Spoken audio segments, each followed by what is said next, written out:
Hey everyone, welcome to Judging for the Win. I'm Dave, and this is my daily ruling.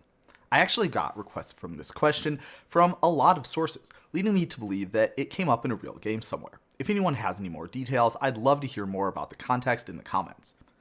Amy plays Days Undoing, and the first card Nick draws has Miracle. Can Nick play the card via its Miracle cost? So the first thing that we're going to need in order to answer this question is a couple of important facts that come up fairly often in questions like this. The first is that the instructions on a spell are performed in the order written.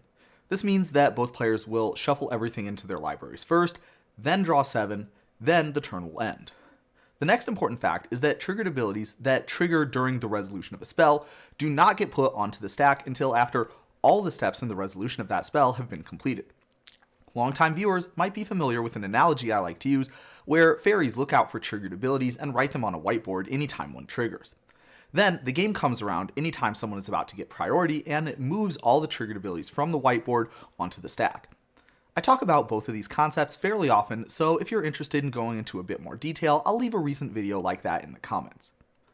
The next couple of pieces of information that we're going to need are a bit more specialized, since they're related to specific mechanics. First, the thing that lets you play a card for its miracle cost after you draw it is a triggered ability. That's why we needed that previous fact about how triggered abilities work. The last thing that we're going to need to know is this rule about how ending the turn works.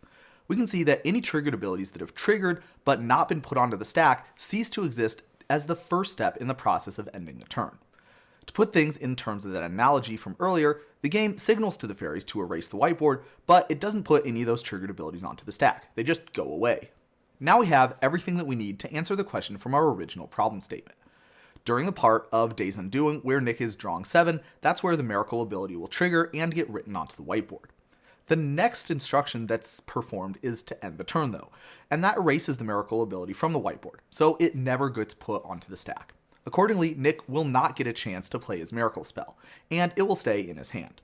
With this being the case, and because the miracle makes it optional to reveal the card, if Nick knows about this ruling, then he may wish to just draw the miracle card normally, without revealing it, since he won't be able to play it anyway. Some people might be curious about a line at the end of that rule that I showed on screen earlier. It says it doesn't apply to triggered abilities that trigger during this process. This isn't talking about things like the miracle trigger from the original problem statement, since it triggered before the process of ending the turn started. So what is this line there for?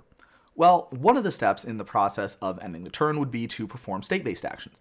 So if Nick controlled something like a Grimstrider, then the game would see that it has 0 or less toughness and it would be put into his graveyard. Any triggered abilities that might trigger from a creature dying, well, those would therefore trigger during that process. When the game ends the turn, it skips straight to the cleanup step, which is the last step of a normal turn. This ability from Nick's Butcher of Malachar would be put onto the stack during that cleanup step and resolve like normal. But that's all I have for you today. How did you do? Join me again next time for another daily ruling, but until then, I hope you have a great day.